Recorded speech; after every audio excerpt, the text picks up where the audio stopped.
The Adventures of Sherlock Holmes by Arthur Conan Doyle. Chapter 8.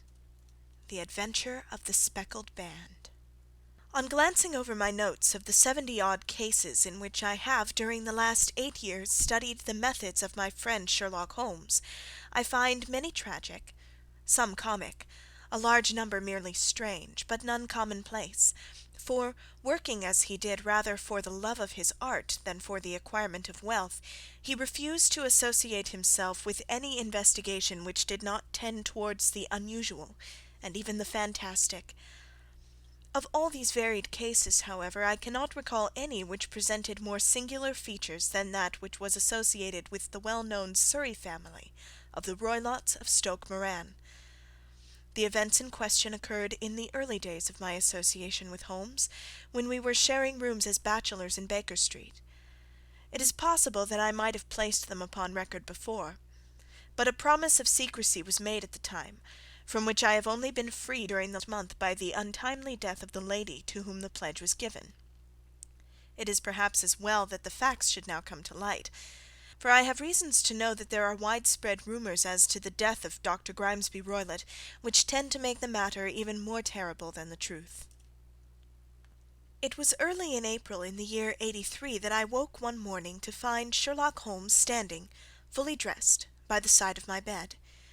He was a late riser as a rule, and as the clock on the mantelpiece showed me that it was only 7:15, I blinked up at him in some surprise, and perhaps just a little resentment, for I was myself regular in my habits. "Very sorry to knock you up, Watson," said he, "but it's the common lot this morning.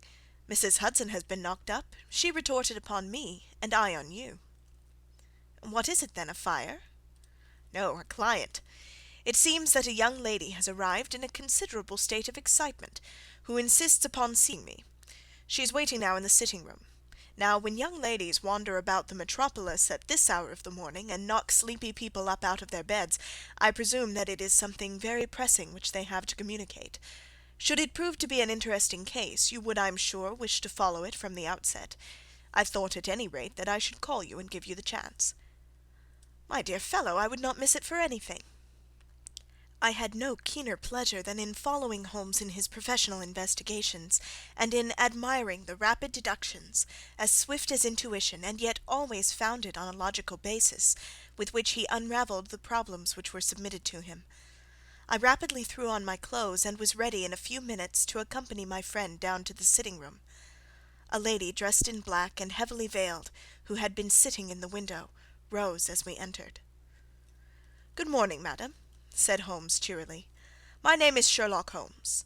This is my intimate friend and associate, Dr. Watson, before whom you can speak as freely as before myself. Ha! I'm glad to see that Mrs. Hudson has had the good sense to light the fire. Pray draw up to it, and I shall order you a cup of hot coffee, for I observe that you are shivering." "It is not cold which makes me shiver," said the woman in a low voice, changing her seat as requested. "What then?" "It is fear, Mr. Holmes. It is terror."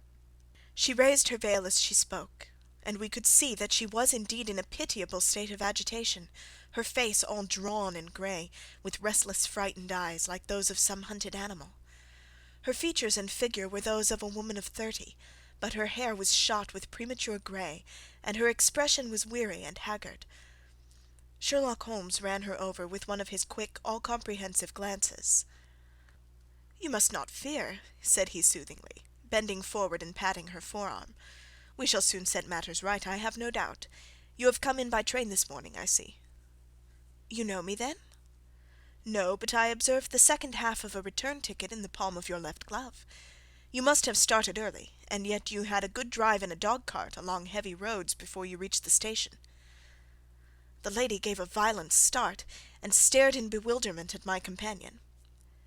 "There is no mystery, my dear madam," said he, smiling. "The left arm of your jacket is spattered with mud in no less than 7 places. The marks are perfectly fresh. There is no vehicle save a dog-cart which throws up mud in that way, and then only when you sit on the left-hand side of the driver." "Whatever your reasons may be, you are perfectly correct," said she. "I started from home before 6, reached Leatherhead at 20 past, and came in by the first train to Waterloo. Sir, I can stand this strain no longer. I shall go mad if it continues. I have no one to turn to, none save only one who cares for me, and he, poor fellow, can be of little aid. I've heard of you, Mr. Holmes. I have heard of you from Mrs. Farintosh, whom you helped in the hour of her sore need. It was from her that I had your address. Oh, sir, do you not think that you could help me too, and at least throw a little light through the dense darkness which surrounds me? At present it is out of my power to reward you for your services, but in a month or 6 weeks I shall be married, with the control of my own income, and then at least you shall not find me ungrateful." Holmes turned to his desk, and, unlocking it, drew out a small case-book, which he consulted. "Farintosh," said he. "Ah, yes, I recall the case. It was concerned with an opal tiara. I think it was before your time, Watson. I can only say, madam, that I shall be happy to devote the same care to your case as I did to that of your friend. As to reward, my profession is its own reward, but you are at liberty to defray whatever expenses I may be put to, at the time which suits you best. And now I beg that you will lay before us everything that may help us in forming an opinion on the matter." "Alas!" replied our visitor, "the very horror of my situation lies in the fact that my fears are so vague, and my suspicions depend so entirely upon small points, which might seem trivial to another, that even he to whom of all others I have a right to look for help and advice looks upon all that I tell him about it as the fancies of a nervous woman. He does not say so, but I can read it from his soothing answers and averted eyes. But I have heard, Mr. Holmes, that you can see deeply into the manifold wickedness of the human heart. You may advise me how to walk amid the dangers which encompass me." "I am all attention, madam." "My name is Helen Stoner, and I am living with my stepfather, who is the last survivor of one of the oldest Saxon families in England, the Roylotts of Stoke Moran, on the western border of Surrey." Holmes nodded his head. "The name is familiar to me," said he. "The family was at one time the richest in England, and the estates extended over the borders into Berkshire in the north and Hampshire in the west. In the last century, however, 4 successive heirs were of a dissolute and wasteful disposition, and the family ruin was eventually completed by a gambler in the days of the Regency. Nothing was left save a few acres of ground and the 200-year-old house, which is itself crushed under a heavy mortgage. The last squire dragged out his existence there, living the horrible life of an aristocratic pauper. But his only son, my stepfather, seeing that he must adapt himself to the new conditions, obtained an advance from a relative, which enabled him to take a medical degree, and went out to Calcutta, where, by his professional skill and force of character, he established a large practice. In a fit of anger, however, caused by some robberies which had been perpetrated in the house, he beat his native butler to death and narrowly escaped a capital sentence. As it was, he suffered a long term of imprisonment, and afterwards returned to England a morose and disappointed man. When Dr. Roylott was in India, he married my mother, Mrs. Stoner, the young widow of Major General Stoner of the Bengal Artillery. My sister Julia and I were twins, and we were only 2 years old at the time of my mother's remarriage. She had a considerable sum of money, not less than £1,000 a year, and this she bequeathed to Dr. Roylott entirely while we resided with him, with a provision that a certain annual sum should be allowed to each of us in the event of our marriage. Shortly after our return to England my mother died. She was killed 8 years ago in a railway accident near Crewe. Dr. Roylott then abandoned his attempts to establish himself in practice in London, and took us to live with him in the old ancestral house at Stoke Moran. The money which my mother had left was enough for all our wants, and there seemed to be no obstacle to our happiness. But a terrible change came over our stepfather about this time. Instead of making friends and exchanging visits with our neighbours, who had at first been overjoyed to see a Roylott of Stoke Moran back in the old family seat, he shut himself up in his house, and seldom came out save to indulge in ferocious quarrels with whoever might cross his path. Violence of temper, approaching to mania, has been hereditary in the men of the family, and in my stepfather's case it had, I believe, been intensified by his long residence in the tropics. A series of disgraceful brawls took place, 2 of which ended in the police court, until at last he became the terror of the village, and the folks would fly at his approach, for he is a man of immense strength, and absolutely uncontrollable in his anger. Last week he hurled the local blacksmith over a parapet into a stream, and it was only by paying over all the money which I could gather together that I was able to avert another public exposure. He had no friends at all save the wandering gipsies, and he would give these vagabonds leave to encamp upon the few acres of bramble-covered land which represent the family estate, and would accept in return the hospitality of their tents, wandering away with them, sometimes for weeks on end. He has a passion also for Indian animals, which are sent over to him by a correspondent, and he has at this moment a cheetah and a baboon, which wander freely over his grounds, and are feared by the villagers almost as much as their master. You can imagine from what I say that my poor sister Julia and I had no great pleasure in our lives. No servant would stay with us, and for a long time we did all the work of the house. She was but 30 at the time of her death, and yet her hair had already begun to whiten even as mine has. Your sister is dead, then? She died just 2 years ago, and it is of her death that I wish to speak to you. You can understand that, living the life which I have described, we were little likely to see any one of our own age and position. We had, however, an aunt, my mother's maiden sister, Miss Honoria Westphale, who lives near Harrow, and we were occasionally allowed to pay short visits at this lady's house. Julia went there at Christmas 2 years ago, and met there a half-pay major of marines, to whom she became engaged. My stepfather learned of the engagement when my sister returned, and offered no objection to the marriage, but within a fortnight of the day which had been fixed for the wedding, the terrible event occurred which has deprived me of my only companion." Sherlock Holmes had been leaning back in his chair with his eyes closed and his head sunk in a cushion, but he half opened his lids now and glanced across at his visitor. "Pray be precise as to details," said he. "It is easy for me to be so, for every event of that dreadful time is seared into my memory. The manor house is, as I have already said, very old, and only one wing is now inhabited. The bedrooms in this wing are on the ground floor, the sitting rooms being in the central block of the buildings. Of these bedrooms, the first is Dr. Roylott's, the second my sister's, and the third my own. There is no communication between them, but they all open out into the same corridor. Do I make myself plain?" "Perfectly so." "The windows of the 3 rooms open out upon the lawn. That fatal night Dr. Roylott had gone to his room early, though we knew that he had not retired to rest, for my sister was troubled by the smell of the strong Indian cigars which it was his custom to smoke. She left her room, therefore, and came into mine, where she sat for some time, chatting about her approaching wedding. At 11 o'clock she rose to leave me, but she paused at the door and looked back.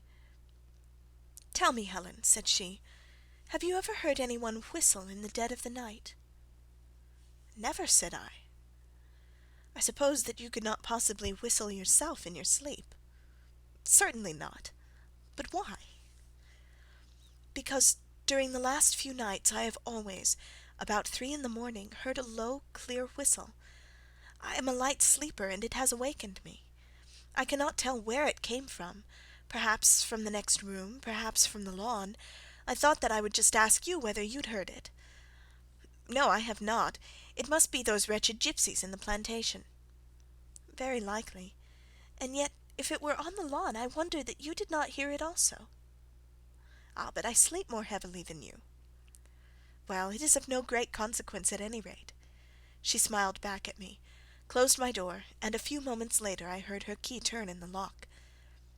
"Indeed," said Holmes. "Was it your custom always to lock yourselves in at night?" "Always." "And why?" "I think that I mentioned to you that the doctor kept a cheetah and a baboon. We had no feeling of security unless our doors were locked." "Quite so. Pray proceed with your statement." "I could not sleep that night. A vague feeling of impending misfortune impressed me. My sister and I, you will recollect, were twins, and you know how subtle are the links which bind 2 souls which are so closely allied. It was a wild night. The wind was howling outside, and the rain was beating and splashing against the windows. Suddenly, amid all the hubbub of the gale, there burst forth the wild scream of a terrified woman. I knew that it was my sister's voice.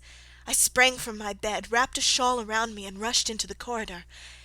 As I opened my door, I seemed to hear a low whistle, such as my sister described, and a few moments later a clanging sound, as if a mass of metal had fallen. As I ran down the passage, my sister's door was unlocked, and revolved slowly upon its hinges. I stared at it horror-stricken, not knowing what was about to issue from it. By the light of the corridor lamp I saw my sister appear at the opening, her face blanched with terror, her hands groping for help, her whole figure swaying to and fro like that of a drunkard. I ran to her and threw my arms round her, but at that moment her knees seemed to give way, and she fell to the ground. She writhed as one who is in terrible pain, and her limbs were dreadfully convulsed. At first I thought that she had not recognized me, but as I bent over her she suddenly shrieked in a voice which I shall never forget, "Oh, my God, Helen! It was the band! The speckled band!" There was something else which she would fain have said, and she stabbed with her finger in the air in the direction of the doctor's room, but a fresh convulsion seized her and choked her words.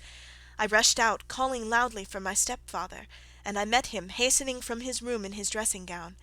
When he reached my sister's side, she was unconscious, and though he poured brandy down her throat and sent for medical aid from the village, all efforts were in vain, for she slowly sank and died without having recovered her consciousness. Such was the dreadful end of my beloved sister. "One moment," said Holmes. "Are you sure about this whistle and metallic sound? Could you swear to it?" "That was what the country coroner asked me at the enquiry. It is my strong impression that I heard it, and yet among the crash of the gale and the creaking of an old house I may possibly have been deceived." "Was your sister dressed?" "No, she was in her night-dress. In her right hand was found the charred stump of a match, and in her left a match-box." "Showing that she had struck a light and looked about her when the alarm took place. That is important. And what conclusions did the coroner come to?"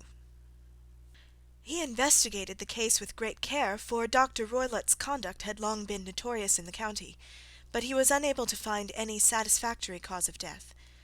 My evidence showed that the door had been fastened upon the inner side, and the windows were blocked by old-fashioned shutters with broad iron bars, which were secured every night.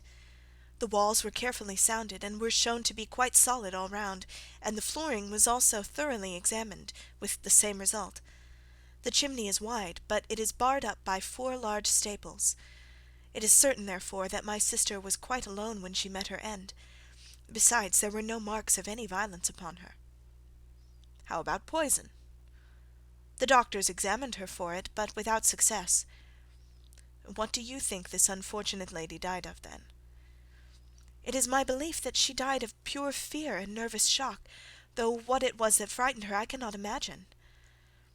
"Were there gipsies in the plantation at the time?" "Yes, there are nearly always some there." "Ah, and what did you gather from this allusion to a band, a speckled band?" "Sometimes I have thought that it was merely the wild talk of delirium, sometimes that it may have referred to some band of people, perhaps to those very gipsies in the plantation. I do not know whether the spotted handkerchief which so many of them wear over their heads might have suggested the strange adjective which she used." Holmes shook his head like a man who is far from being satisfied. "These are very deep waters," said he. "Pray go on with your narrative." 2 years have passed since then, and my life has been until lately lonelier than ever. A month ago, however, a dear friend, whom I have known for many years, has done me the honour to ask my hand in marriage. His name is Armitage, Percy Armitage, the second son of Mr. Armitage of Cranewater, near Reading. My stepfather has offered no opposition to the match, and we are to be married in the course of the spring. 2 days ago some repairs were started in the west wing of the building, and my bedroom wall has been pierced, so that I have had to move into the chamber in which my sister died, and to sleep in the very bed in which she slept. Imagine, then, my thrill of terror when last night, as I lay awake thinking over her terrible fate, I suddenly heard in the silence of the night the low whistle which had been the herald of her own death. I sprang up and lit the lamp, but nothing's to be seen in the room. I was too shaken to go to bed again, however, so I dressed, and as soon as it was daylight I slipped down, got a dog-cart at the Crown Inn, which is opposite, and drove to Leatherhead, from whence I have come on this morning with the one object of seeing you and asking your advice." "You've done wisely," said my friend. "But have you told me all?" "Yes, all." "Miss Roylott, you have not. You are screening your stepfather." "Why, what do you mean?" For answer Holmes pushed back the frill of black lace which fringed the hand that lay upon our visitor's knee. 5 little livid spots, the marks of 4 fingers and a thumb, were printed upon the white wrist. "You have been cruelly used," said Holmes.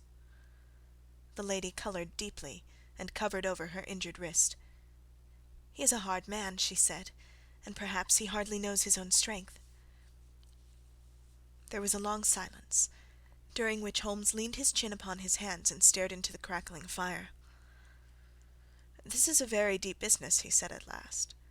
"There are 1,000 details which I should desire to know before I decide upon our course of action. Yet we have not a moment to lose. If we were to come to Stoke Moran to-day, would it be possible for us to see over these rooms without the knowledge of your stepfather? As it happens, he spoke of coming into town to-day upon some most important business. It is probable that he will be away all day, and that there would be nothing to disturb you. We have a housekeeper now, but she's old and foolish, and I could easily get her out of the way." "Excellent. You're not averse to this trip, Watson?" "By no means." "Then we shall both come. What are you going to do yourself?" "I have 1 or 2 things which I would wish to do now that I am in town, but I shall return by the 12 o'clock train, so as to be there in time for your coming." "And you may expect us early in the afternoon. I have myself some small business matters to attend to. Will you not wait and breakfast?" "No, I must go. My heart is lightened already since I have confided my trouble to you. I shall look forward to seeing you again this afternoon." She dropped her thick black veil over her face and glided from the room. "And what do you think of it all, Watson?" asked Sherlock Holmes, leaning back in his chair. "It seems to me to be a dark and sinister business." "Dark enough and sinister enough. Yet if the lady is correct in saying that the flooring and walls are sound, and that the door, window, and chimney are impassable, then her sister must undoubtedly have been alone when she met her mysterious end. What becomes then of these nocturnal whistles, and what of the very peculiar words of the dying woman? I cannot think. When you combine the ideas of whistles at night, the presence of a band of gipsies who are on intimate terms with this old doctor, the fact that we have every reason to believe that the doctor has an interest in preventing his stepdaughter's marriage, the dying allusion to a band, and finally the fact that Miss Helen Stoner heard a metallic clang which might have been caused by one of those metal bars that secured the shutters falling back into its place, I think that there is good ground to think that the mystery may be cleared along those lines. But what then did the gipsies do? I cannot imagine. I see many objections to any such theory. And so do I. It is for precisely that reason that we are going to Stoke Moran this day. I want to see whether the objections are fatal, or if they may be explained away. But what in the name of the devil?" The ejaculation had been drawn from my companion by the fact that our door had suddenly been dashed open, and that a huge man had framed himself in the aperture. His costume was a peculiar mixture of the professional and the agricultural, having a black top hat, a long frock coat, and a pair of high gaiters, with a hunting crop swinging in his hand. So tall was he that his hat actually brushed the crossbar of the doorway, and his breadth seemed to span it across from side to side. A large face, seared with 1,000 wrinkles, burned yellow with the sun, and marked with every evil passion, was turned from one to the other of us, while his deep-set, bile-shot eyes and his high, thin, fleshless nose gave him somewhat the resemblance to a fierce old bird of prey. "Which of you is Holmes?" asked this apparition. "My name, sir, but you have the advantage of me," said my companion quietly. "I am Dr. Grimesby Roylott of Stoke Moran." "Indeed, doctor," said Holmes blandly. "Pray take a seat." "I will do nothing of the kind. My stepdaughter has been here. I have traced her.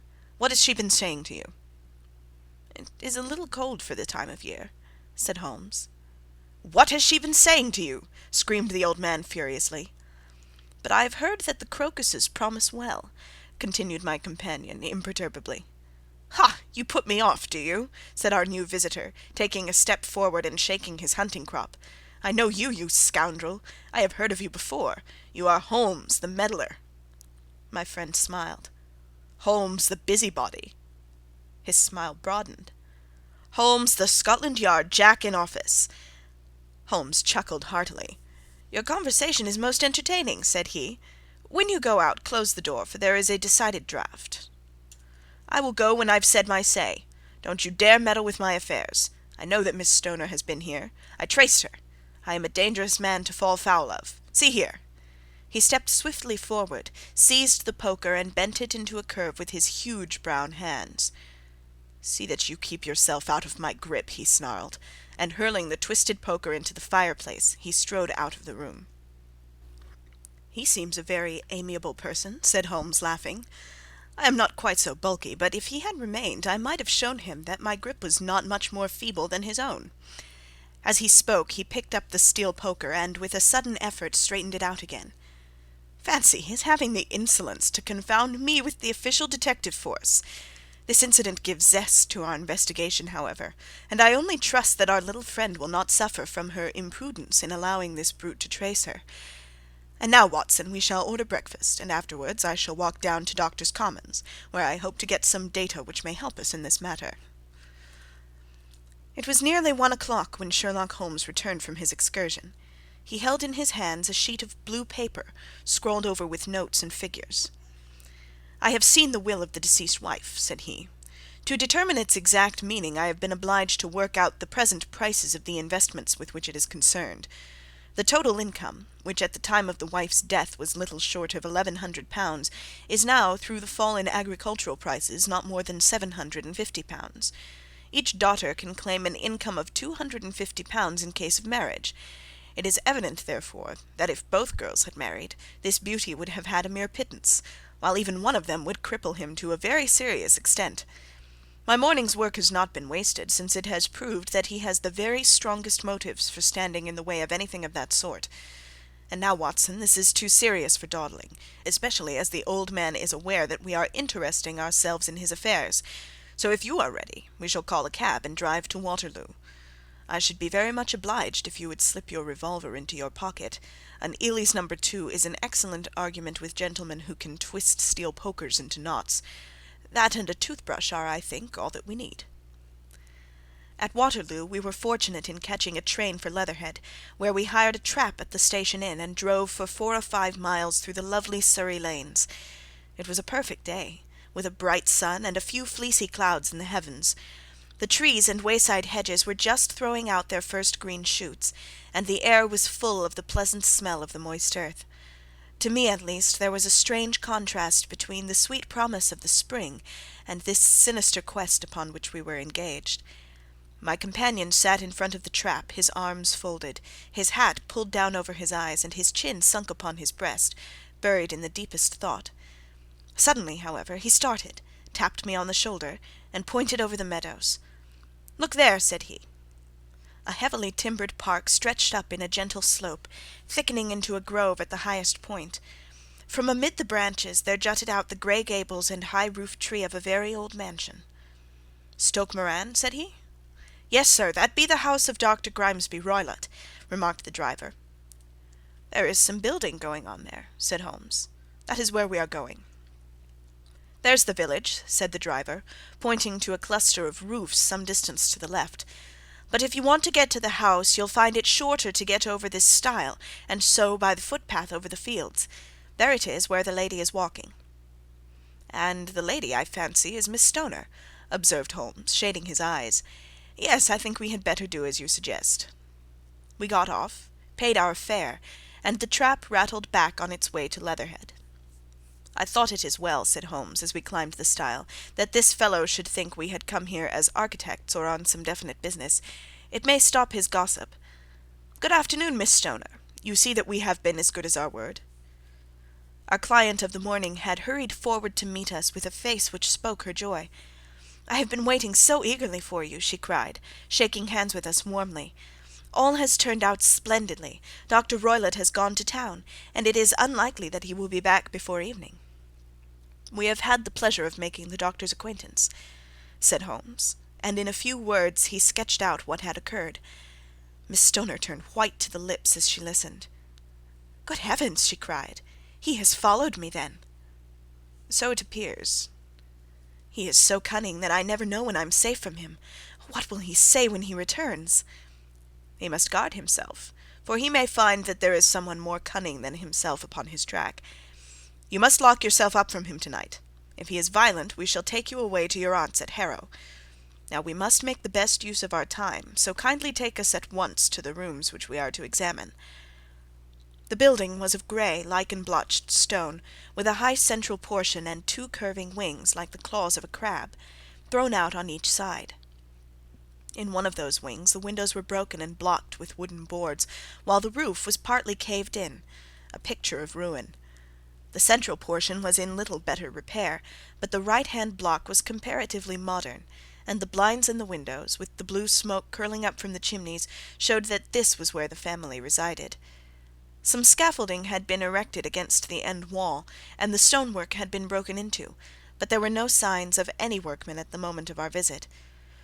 Holmes walked slowly up and down the ill-trimmed lawn, and examined with deep attention the outsides of the windows. "This, I take it, belongs to the room in which you used to sleep, the centre one to your sister's, and the one next to the main building to Dr. Roylott's chamber." "Exactly so, but I am now sleeping in the middle room." "Pending the alterations, as I understand. By the way, there does not seem to be any very pressing need for repairs at that end of the wall." "There were none. I believe that it was an excuse to move me from my room." "Ah, that is suggestive. Now, on the other side of this narrow wing runs the corridor from which these three rooms open. There are windows in it, of course." "Yes, but very small ones, too narrow for any one to pass through." "As you both locked your doors at night, your rooms were unapproachable from that side. Now would you have the kindness to go into your room and bar your shutters?" Miss Stoner did so, and Holmes, after a careful examination through the open window, endeavoured in every way to force the shutter open, but without success. There was no slit through which a knife could be passed to raise the bar. Then with his lens he tested the hinges, but they were of solid iron built firmly into the massive masonry. "Hum," said he, scratching his chin in some perplexity. "My theory certainly presents some difficulties. No one could pass these shutters if they were bolted. Well, we shall see if the inside throws any light upon the matter." A small side door led into the whitewashed corridor from which the three bedrooms opened. Holmes refused to examine the third chamber, so we passed at once to the second, that in which Miss Stoner was now sleeping, and in which her sister had met with her fate. It was a homely little room, with a low ceiling and a gaping fireplace, after the fashion of old country houses. A brown chest of drawers stood in one corner, a narrow white counterpaned bed in another, and a dressing-table on the left-hand side of the window. These articles, with two small wicker-work chairs, made up all the furniture in the room save for a square of Wilton carpet in the centre. The boards round and the panelling of the walls were of brown worm-eaten oak, so old and discoloured that it may have dated from the original building of the house. Holmes drew one of the chairs into a corner and sat silent, while his eyes travelled round and up and down, taking in every detail of the apartment. "Where does that bell communicate with?" he asked at last, pointing to a thick bell-rope which hung down beside the bed, the tassel actually lying upon the pillow. "It goes to the housekeeper's room." "It looks newer than the other things." "Yes, it was only put there a couple of years ago." "Your sister asked for it, I suppose?" "No, I never heard of her using it. We used always to get what we wanted for ourselves." "Indeed, it seemed unnecessary to put so nice a bell-pull there. You will excuse me for a few minutes while I satisfy myself as to this floor." He threw himself down upon his face, with his lens in his hand, and crawled swiftly backward and forward, examining minutely the cracks between the boards. Then he did the same with the woodwork with which the chamber was panelled. Finally he walked over to the bed and spent some time in staring at it and in running his eye up and down the wall. Finally he took the bell-rope in his hand and gave it a brisk tug. "Why, it's a dummy," said he. "Won't it ring?" "No, it is not even attached to a wire. This is very interesting. You can see now that it is fastened to a hook just above where the little opening for the ventilator is." "How very absurd! I never noticed that before." "Very strange," muttered Holmes, pulling at the rope. "There are one or two singular points about this room. For example, what a fool a builder must be to open a ventilator into another room, when, with the same trouble, he might have communicated with the outside air." "That is also quite modern," said the lady.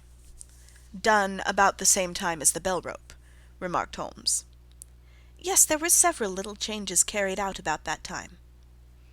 "They seem to have been of a most interesting character: dummy bell ropes, and ventilators which do not ventilate. With your permission, Miss Stoner, we shall now carry our researches into the inner apartment." Dr. Grimesby Roylott's chamber was larger than that of his stepdaughter, but was as plainly furnished. A camp bed, a small wooden shelf full of books, mostly of a technical character, an armchair beside the bed, a plain wooden chair against the wall, a round table, and a large iron safe were the principal things which met the eye. Holmes walked slowly round and examined each and all of them with the keenest interest. "What's in here?" he asked, tapping the safe. "My stepfather's business papers." "Oh, you have seen inside, then?" "Only once, some years ago. I remember that it was full of papers." "There isn't a cat in it, for example?"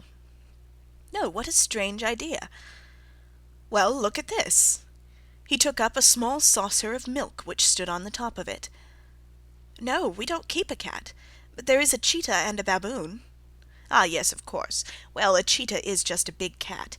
And yet a saucer of milk does not go very far in satisfying its wants, I dare say. There is one point which I should wish to determine." He squatted down in front of the wooden chair and examined the seat of it with the greatest attention. "Thank you, that is quite settled," said he, rising and putting his lens in his pocket. "Hullo, here is something interesting." The object which had caught his eye was a small dog lash hung on one corner of the bed. The lash, however, was curled upon itself and tied so as to make a loop of whipcord. "What do you make of that, Watson?" "It's a common enough lash, but I don't know why it should be tied." "That is not quite so common, is it? Ah me, it's a wicked world, and when a clever man turns his brains to crime it is the worst of all. I think that I have seen enough now, Miss Stoner, and with your permission we shall walk out upon the lawn." I have never seen my friend's face so grim or his brow so dark as it was when we turned from the scene of this investigation. We had walked several times up and down the lawn, neither Miss Stoner nor myself liking to break in upon his thoughts before he roused himself from his reverie. "It is very essential, Miss Stoner," said he, "that you should absolutely follow my advice in every respect." "I shall most certainly do so." "The matter is too serious for any hesitation. Your life may depend upon your compliance." "I assure you that I am in your hands." "In the first place, both my friend and I must spend the night in your room." Both Miss Stoner and I gazed at him in astonishment. "Yes, it must be so. Let me explain. I believe that is the village inn over there." "Yes, that is the Crown." "Very good. Your windows would be visible from there?" "Certainly." "You must confine yourself to your room on pretence of a headache when your stepfather comes back. Then, when you hear him retire for the night, you must open the shutters of your window, undo the hasp, put your lamp there as a signal to us, and then withdraw quietly, with everything which you are likely to want, into the room which you used to occupy.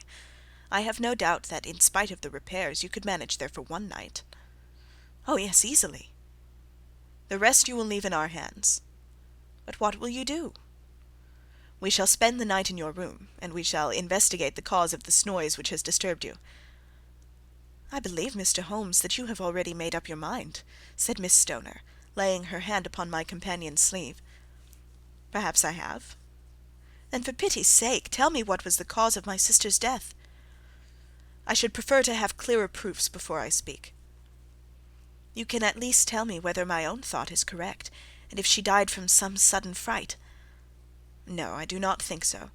I think that there was probably some more tangible cause. And now, Miss Stoner, we must leave you, for if Dr. Roylott returned and saw us, our journey would be in vain. Good bye, and be brave, For if you will do what I have told you, you may rest assured that we shall soon drive away the dangers that threaten you." Sherlock Holmes and I had no difficulty in engaging a bedroom and sitting-room at the Crown Inn. They were on the upper floor, and from our window we could command a view of the avenue gate, and of the inhabited wing of Stoke Moran Manor House. At dusk we saw Dr. Grimesby Roylott drive past, his huge form looming up beside the little figure of the lad who drove him. The boy had some slight difficulty in undoing the heavy iron gates, and we heard the hoarse roar of the doctor's voice, and saw the fury with which he shook his clenched fists at him. The trap drove on, and a few minutes later we saw a sudden light spring up among the trees, as the lamp was lit in one of the sitting-rooms. "Do you know, Watson," said Holmes, as we sat together in the gathering darkness, "I have really some scruples as to taking you tonight. There is a distinct element of danger." "Can I be of assistance?" "Your presence might be invaluable." "Then I shall certainly come." "It is very kind of you." "You speak of danger. You have evidently seen more in these rooms than was visible to me." "No, but I fancy that I may have deduced a little more. I imagine that you saw all that I did." "I saw nothing remarkable save the bell-rope, and what purpose that could answer I confess is more than I can imagine." "You saw the ventilator too?" "Yes, but I do not think it is such a very unusual thing to have a small opening between two rooms. It was so small that a rat could hardly pass through." "I knew that we should find a ventilator before ever we came to Stoke Moran." "My dear Holmes!" "Oh yes, I did. You remember in her statement she said that her sister could smell Dr. Roylott's cigar. Now, of course, that suggested at once that there must be a communication between the two rooms. It could only be a small one, or it would have been remarked upon at the coroner's enquiry. I deduced a ventilator." "But what harm can there be in that?" "Well, there is at least a curious coincidence of dates. A ventilator is made, a cord is hung, and a lady who sleeps in the bed dies. Does not that strike you?" "I cannot as yet see any connection." "Did you observe anything very peculiar about that bed?" "No." "It was clamped to the floor. Did you ever see a bed fastened like that before?" "I cannot say that I have." "The lady could not move her bed. It must always be in the same relative position to the ventilator and to the rope, or so we may call it, since it was clearly never meant for a bell-pull." "Holmes," I cried, "I seem to see dimly what you are hinting at. We are only just in time to prevent some subtle and horrible crime." "Subtle enough and horrible enough. When a doctor goes wrong he is the first of criminals. He has nerve and he has knowledge. Palmer and Pritchard were among the heads of their profession. This man strikes even deeper, but I think, Watson, that we shall be able to strike deeper still. But we shall have horrors enough before the night is over. For goodness' sake, let us have a quiet pipe, and turn our minds for a few hours to something more cheerful."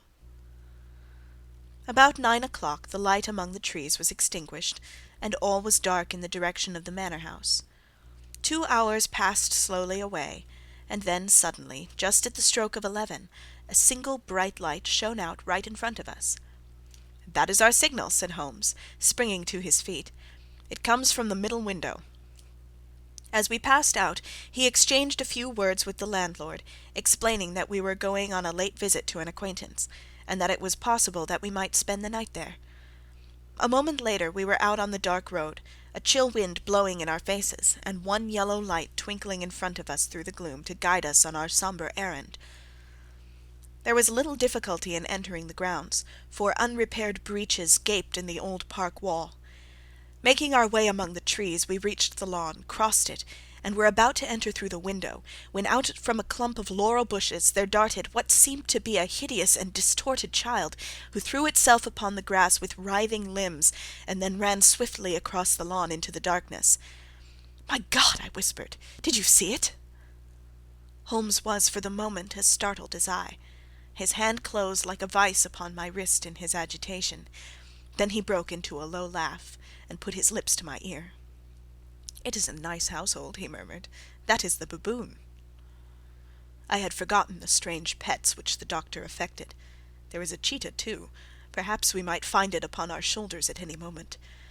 I confess that I felt easier in my mind when, after following Holmes's example and slipping off my shoes, I found myself inside the bedroom. My companion noiselessly closed the shutters, moved the lamp onto the table, and cast his eyes round the room. All was as we had seen it in the daytime. Then, creeping up to me, and making a trumpet of his hand, he whispered into my ear again so gently that it was all that I could do to distinguish the words, "The least sound would be fatal to our plans." I nodded to show that I had heard. "We must sit without light. He would see it through the ventilator." I nodded again. "Do not go asleep. Your very life may depend upon it. Have your pistol ready in case we should need it. I will sit on the side of the bed, and you in that chair." I took out my revolver and laid it on the corner of the table. Holmes had brought up a long thin cane, and this he placed upon the bed beside him. By it he laid the box of matches and the stump of a candle. Then he turned down the lamp, and we were left in darkness. How shall I ever forget that dreadful vigil? I could not hear a sound, not even the drawing of a breath, and yet I knew that my companion sat open-eyed within a few feet of me, in the same state of nervous tension in which I was myself. The shutters cut off the least ray of light, and we waited in absolute darkness. From outside came the occasional cry of a night-bird, and once at our very window a long-drawn cat-like whine, which told us that the cheetah was indeed at liberty. Far away we could hear the deep tones of the parish clock, which boomed out every quarter of an hour. How long they seemed, those quarters! 12 struck, and 1, and 2, and 3, and still we sat waiting silently for whatever might befall. Suddenly there was the momentary gleam of a light up in the direction of the ventilator, which vanished immediately, but was succeeded by a strong smell of burning oil and heated metal. Someone in the next room had lit a dark lantern. I heard a gentle sound of movement, and then all was silent once more, though the smell grew stronger. For half an hour I sat with straining ears. Then suddenly another sound became audible, a very gentle, soothing sound, like that of a small jet of steam escaping continually from a kettle. The instant that we heard it, Holmes sprang from the bed, struck a match, and lashed furiously with his cane at the bell-pull. "Do you see it, Watson?" he yelled. "Do you see it?" But I saw nothing. At the moment when Holmes struck the light I heard a low, clear whistle, but the sudden glare flashing into my weary eyes made it impossible for me to tell what it was at which my friend lashed so savagely. I could, however, see that his face was deadly pale and filled with horror and loathing. He had ceased to strike, and was gazing up at the ventilator, when suddenly there broke from the silence of the night the most horrible cry to which I have ever listened. It swelled up louder and louder, a hoarse yell of pain and fear and anger all mingled in one dreadful shriek. They say that away down in the village, and even in the distant parsonage, that cry raised the sleepers from their beds. It struck cold to our hearts, and I stood gazing at Holmes, and he at me, until the last echoes of it had died away into the silence from which it rose. "What can it mean?" I gasped. "It means that it is all over," Holmes answered, "and perhaps, after all, it is for the best. Take your pistol, and we will enter Dr. Roylott's room." With a grave face he lit the lamp, and led the way down the corridor. Twice he struck at the chamber door without any reply from within. Then he turned the handle, and entered, I at his heels, with the cocked pistol in my hand. It was a singular sight which met our eyes. On the table stood a dark lantern with the shutter half open, throwing a brilliant beam of light upon the iron safe, the door of which was ajar. Beside this table, on the wooden chair, sat Dr. Grimesby Roylott, clad in a long grey dressing-gown, his bare ankles protruding beneath, and his feet thrust into red heel-less Turkish slippers. Across his lap lay the short stock with the long lash which we had noticed during the day. His chin was cocked upward, and his eyes were fixed in a dreadful rigid stare at the corner of the ceiling. Round his brow he had a peculiar yellow band, with brownish speckles which seemed to be bound tightly round his head. As we entered he made neither sound nor motion. "The band! The speckled band!" whispered Holmes. I took a step forward. In an instant his strange headgear began to move, and there reared itself from among his hair the squat, diamond-shaped head and puffed neck of a loathsome serpent.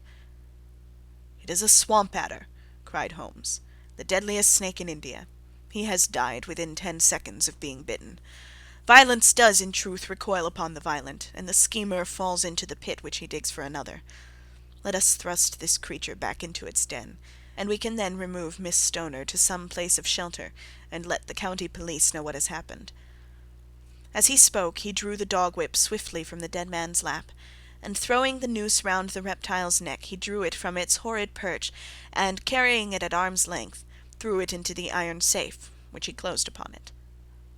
Such are the true facts of the death of Dr. Grimesby Roylott of Stoke Moran. It is not necessary that I should prolong a narrative which has already run too great a length by telling how we broke the sad news to the terrified girl, how we conveyed her by the morning train to the care of her good aunt at Harrow, of how the slow process of official enquiry came to the conclusion that the doctor met his fate while indiscreetly playing with a dangerous pet. The little which I had yet to learn of the case was told me by Sherlock Holmes as we travelled back the next day. "I had," said he, "come to an entirely erroneous conclusion, which shows, my dear Watson, how dangerous it always is to reason from insufficient data. The presence of the gipsies, and the use of the word band, which was used by the poor girl, no doubt, to explain the appearance which she had caught a hurried glimpse of by the light of her match, were sufficient to put me upon an entirely wrong scent. I can only claim the merit that I instantly reconsidered my position, when, however, it became clear to me that whatever danger threatened an occupant of the room could not come either from the window or the door. My attention was speedily drawn, as I have already remarked to you, to this ventilator, and to the bell-rope which hung down to the bed. The discovery that this was a dummy, and that the bed was clamped to the floor, instantly gave rise to the suspicion that the rope was there as a bridge for something passing through the hole and coming to the bed. The idea of a snake instantly occurred to me, and when I coupled it with my knowledge that the doctor was furnished with a supply of creatures from India, I felt that I was probably on the right track. The idea of using a form of poison which could not possibly be discovered by any chemical test was just such a one as would occur to a clever and ruthless man who had had an Eastern training. The rapidity with which such a poison would take effect would also, from his point of view, be an advantage. It would be a sharp-eyed coroner indeed who could distinguish the 2 little dark punctures which would show where the poison fangs had done their work. Then I thought of the whistle. Of course he must recall the snake before the morning light revealed it to the victim. He had trained it, probably by use of the milk which we saw, to return to him when summoned. He would put it through this ventilator at the hour that he thought best, with the certainty that it would crawl down the rope and land on the bed. It might or might not bite the occupant. Perhaps she might escape every night for a week, but sooner or later she must fall a victim. I had come to these conclusions before I had ever entered his room. An inspection of his chair showed me that he had been in the habit of standing on it, which of course would be necessary in order that he should reach the ventilator. The sight of the safe, the saucer of milk, and the loop of whipcord were enough to finally dispel any doubts which may have remained. The metallic clang heard by Miss Stoner was obviously caused by her stepfather hastily closing the door of his safe upon its terrible occupant. Having once made up my mind, you know the steps which I took in order to put the matter to the proof. I heard the creature hiss, as I have no doubt that you did also, and I instantly lit the light and attacked it, with the result of driving it through the ventilator, and also with the result of causing it to turn upon its master at the other side. Some of the blows of my cane came home and roused its snakish temper, so that it flew upon the first person it saw. In this way I am no doubt indirectly responsible for Dr. Grimesby Roylott's death, and I cannot say it is likely to weigh very heavily upon my conscience. End of The Adventure of the Speckled Band.